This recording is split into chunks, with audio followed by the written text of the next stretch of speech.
The ministry's response, as we heard this morning, in respect of why the IGC was not scored at the pre-qualification stage, is that it is not that easy to find a company that can come up with a 5% capital requirement for investing in the block.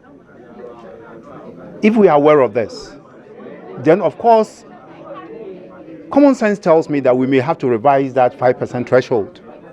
We are not under any obligation to impose a threshold that we know we cannot meet as part of the pre-qualification or as part of the award processes for contracts in the oil and gas sector. It's for me symptomatic of how we do target setting in this country. Most of the times they appear as guesswork, because if we have done proper due diligence, it should have become known to us long ago that the 5% capital requirement for Ghanaian participation in any block was overly too high, and that we could have actually staggered it, that perhaps within the first 10 years we'll be aiming at 2%, and then beyond, when companies have been incapacitated enough, we now move up the threshold to about 5%.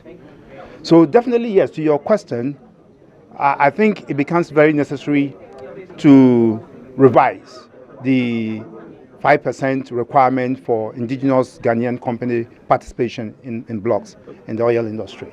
I'm not too sure what facilitations they require, but I think we've been told that they are constrained by lack of capital.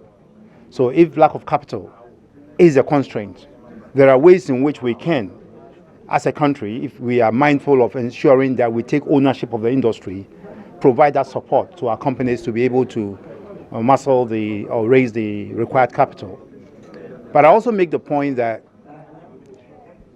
it should be that the whole discussion should be about value retention and not about counting the number of Ghanaian companies that are playing active role in the exploitation of our resources.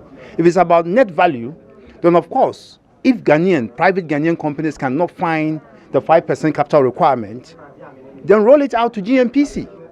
At least GNPC has an entitlement to some funds from the petroleum revenues. They can invest that as a way of ensuring their own long-term sustainability. And so for me, it's not just about finding an independent or indigenous Ghanaian company. GNPC is also an indigenous Ghanaian company, and they can take the shares if the private sector is not ready yet. Until such a time they are ready.